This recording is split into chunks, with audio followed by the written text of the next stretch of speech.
All right, guys, welcome back to Life of Pike. Tonight, I continue my journey through the Scream universe. Originally, I was going to cover all six, but since I'm a little pressed for time, so I want to get through some of the Halloween movies and some of the Nightmare on Elm Street and some of the Friday the 13th. I want to cover everybody's favorite, slasher films because it is spooky season. So if you're new to this channel, welcome. My name is Pyung. You can call me Paul, whichever you would like. I'm your host. And on this channel, I like to cover films. Sometimes it's solo, sometimes I have guests. It just depends on how everything lines up with people's lives and schedules. So if you're new, welcome. If you're returning, thank you for coming back. Feel free to give a thumbs up to this video or hit subscribe. Or if you're listening online, be sure to hit that 5-star. Helps me, helps the channel. All right, so Scream number 2. This one came out in 1997, a couple years after the first one. So this is a direct sequel to the original one. We have we have 4 of the original cast coming back. We got Neve Campbell as Sidney Prescott, got Courtney Cox as Gale Weathers. We have David Arquette, aka Dewey, who plays the sheriff. As we remember from the last one, he gets stabbed, so he's walking around a little bit of a limp in this one. You got Lee Shriver, who is the accused murderer that Sidney Prescott accused of murdering her mother. He is back. And then we also have Jamie Kennedy returning as Randy. Randy's role in this film is almost exactly the same as it was in the last film. So basically in this one, he kind of breaks down how to survive direct sequels. Because in the first one, he tells you how to survive a horror movie. So what I like to do with this one is that, again, it's a horror movie, so it's a slasher film, as we all know. So that's all covered. Sydney's off in college now, and she's there with Randy. And one of the first scenes we have is actually a really cool little fun scene. It is almost like a movie within a movie, which I liked how they did this. They call it Stab. And it's Jada Pinkett Smith with Omar Epps, and they are on a date. And I saw a video, I guess someone caught them. They never actually paid for their tickets going into the film, which I thought was kind of funny because I did not notice that. So, and again, it's Stab. Everyone gets a little Scream ghost face mask, if you will. So she's all pissed off because she's like, this is just a bunch of stupid people getting stabbed and dumb and everything. And she's not happy that her boyfriend or date took her to a horror movie. And so she sits there while he goes out to get drinks and everything. And of course, you got everyone in the theater running around, popcorn and stuff. And then he ends up going to the bathroom. And we have our first kill. Our first kill is Omar Epps. His death is actually very brutal. He thinks he hears people in the stall next to him. And he gets a knife through the skull, which I thought was actually a pretty cool way to get your first kill. I did keep a kill chart. Maybe I missed one or two, but then of course you fast forward a little bit. Ghostface, of course, sits down in Omar Epps' costume and clothes. Jada Pinkett Smith thinks it's him, and he ends up stabbing her in the middle of the theater, and no one even bats an eye because I think it's all part of the show. And I also love that they have a shot for shot of the first film, but instead of being Drew Barrymore, it's Heather Graham. So I love what they did. I love what they did that. And then of course we also, and this cast is loaded. I'm gonna list off the names of people that I found that I recognize in this film. I named a couple already. Yeah, you got Neve Campbell, Courtney Cox, David Arquette, Lee Shriver, Sarah Michelle Gellar, Joshua Jackson, Timothy Olyphant, Jamie Kennedy, Jerry O'Connell, and Omar Epps and Jada Pinkett Smith. This cast is loaded top to bottom. So as we know, like I said, Sydney goes to college, and all of a sudden the killer strikes again. She sees it on the news, and of course she goes to find Jamie Kennedy, aka Randy, because apparently they decided they were going to go to the same college together at some point. And you actually get a scene of Jamie Kennedy in a film class arguing with people about films and whatnot, which is perfect for his character Randy, I thought. Of course, he's arguing with Timothy Olyphant and Joshua Jackson. I think this is the only scene you actually see Joshua Jackson in, but I may be wrong, so do not quote me on that. Again, I've only seen this film once, so I may have missed a few things here and there. Of course, Sydney's got a boyfriend now, Derek, played by Jerry O'Connell, and basically just chaos ensues. Ghostface comes back, he's coming to get Sydney. So, of course, Gail Weathers shows up on campus because all the murder's back, and she's going to write another book off of it. Dewey's there. He's limping around because he has nerve damage in the back from his stab wounds from the first one. And so, of course, he's not having it with Gail Weathers. Neve Campbell's character, Sydney, is not having Gail Weathers because Gail Weathers tries to get like a one-on-one interview with Cotton on campus in front of all these people. It's like a big spectacle. And of course, so we fast forward a little bit. Sydney is like going to a college party, doesn't really want to go, but her new girlfriend's like, let's just go. So they go to this party. It's a college frat party, whatever. And of course, Sarah Michelle Gellar, she's in this, just like her part is so small, which I think is kind of cool in this film. I actually really like that you had like some like obviously well-known actors in the 90s. I mean, Joshua Jackson, a lot of people know him from like the Mighty Ducks stuff. Sarah Michelle Gellar, you know, the I Know What You Did Last Summer films. I think Buffy the Vampire Slayer, she might have been a little before that. I'm not really sure, looking up the timelines. So she ends up playing like this girl. She's like a sorority girl. She's like, oh, I'm staying home in case one of the sisters gets too drunk. I have to go pick them up. So of course, Ghostface is gonna go after her. And like her death scene is pretty brutal. I believe she is the third kill in this film, and I think he just throws her off a balcony, and you hear the splat, which is like really, ugh. It's just like it's pretty gory.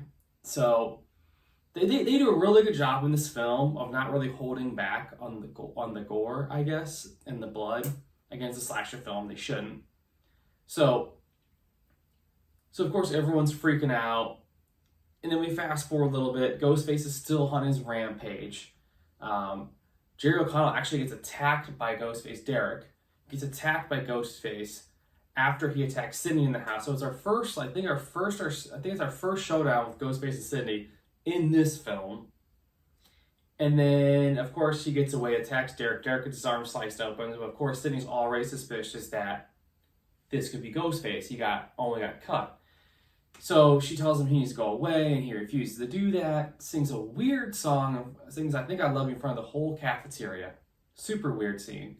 And so, of course, then she's like practicing. She's like in theater now, and we can't tell if she's like seeing things or freaking out. But it looks like Ghostface tries to attack her in the middle of a practice scene in the theater. And of course, Derek's there again. Bad timing. She tells him to go away again. So it's the second time she's been attacked. And so then he ends up giving her his like Greek letters. Apparently it's a Greek thing. I don't know. I wasn't in a frat. Maybe it is the thing, maybe it isn't. So he gets carried away and put on like an altar thingy as like a sacrificial guy because he gave away his letters. You can't do that apparently in this film. And so Sydney gets taken away in police protection with her and her girlfriend. Meanwhile, Gail and Dewey are, again, I'm just kind of skipping around, guys. I'm not going scene for scene. That would just take way too long. So, then of course you have Courtney Cox, Gail Weathers, and Dewey, played by David Arquette. I don't know if they were married at this point or not. I'm not really sure, to be honest. Again, I would have to look that up, and I really don't think you guys care too much either way. So, they go and break into the college. Again, a cop, former cop. I don't know if he's still a cop, so I forget. I think he is. And then, of course, they start making out. Just out of she apologizes for being rude. They start making out. All of a sudden, Ghostface starts playing video footage. Oh wait, I completely skipped over the part where Randy gets murdered. That's my bad. So Randy gets murdered out in the open in broad daylight. The killer calls his phone. He's talked to him on the phone. Call him a piece of whatever. Like, you're a punk. You're a bitch. Like, all these just basically just riling this guy up. And eventually he gets pulled into the van and he gets stabbed. I think he's kill number 4. And of course, like I said, we'll fast forward to the whole college scene, and they're in there, and Ghostface is basically showing like, hey, I have all of your video footage from the other day with the cameraman from the view of your news car. So David Arquette sees that and he runs up there, no weapons, tries to fight off Ghostface. He gets stabbed again multiple times in front of Gale. And Gale gets trapped in a sound, and like it looks like a music studio or something like that. There's a bunch of like padded walls. So eventually he goes away, and we go over to Sydney. She's with two cops. She's like, "Oh, you're super protected." And all of a sudden, Ghostface chops up, stabs one of the cops through the window, kills the one. I think that's kill number 5, I believe. Again, if I missed a couple, I apologize, but I think we're at 5 right now. And then one cop tries to drive away with him on the car, and Ghostface reaches in, and all of a sudden Ghostface is like driving, so he rips the guy out of the car, and then he's driving, and then drives into a construction zone, killing another cop, gets a spear to the back of his head. So I think that's kill number 6. And then we don't get our next kill till damn near the end of the movie at this point. We flash forward to basically Sydney's been pushed into her acting studio or whatever, or acting hall. I forget what you want to call it, whatever. And then we finally get Ghostface face to face, and we finally get the big reveal. And surprise, surprise, is Timothy Olyphant, Mickey. I believe he was Sarah Michelle Gellar's boyfriend in this film. Or he was someone's boyfriend. I forget off the top of my head again. Not super important. But honestly, I was surprised with him. I definitely thought it was Derek the whole time. I thought they were going to go back to back with it, which I'm glad they did not. And then he reveals that he didn't do this by himself. And of course, the door opens, and it's Mrs. Loomis, Billy Loomis's mom. Of course, as you remember, Billy Loomis was the killer, one of the killers in the first one. And of course, Neve Campbell, aka Sidney Prescott, is shocked and surprised that this is happening again, and like why she's so mad, of course. And she's been in throughout the movie bugging Gale Weathers about interviews for a book and everything. You don't really realize who it is until you get the big reveal at the end. Then of course, Timothy Olyphant ends up killing Derek right in front of Sidney because he's still like hooked up to like the star thing that he was taking away with his frat brother. So I think that's kill number 7.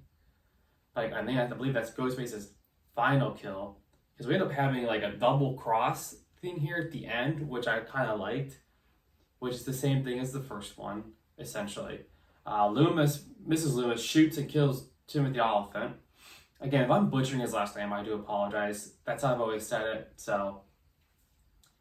And then you get like, she's like the whole big spiel, she has the gun on, and then of course, Cotton shows up. And, Sidney agrees to do, the big interview so he could be famous and whatnot. He ends up shooting Mrs. Loomis. And then, of course, the character comes back with the Timothy Olyphant, jumps back up, screaming. And then I think Neve Campbell's character shoots him like 3 or 4 times.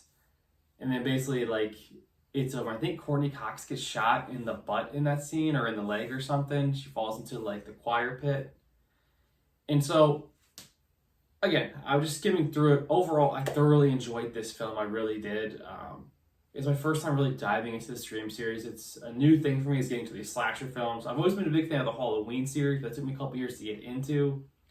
So, I'm just now diving into like Scream, Nightmare on Elm Street, Jason. I've never watched any of the Chuckies either. So again, I have a lot of like just great slasher films to cover on here. And eventually I will be working in some guests. I'm working on booking a couple right now for future episodes. So, so I wasn't going to do all the Screams, but there's like 6 of them. So I'm going to do like number 3 will be the last one. Then I'm going to jump into like the first couple Halloweens.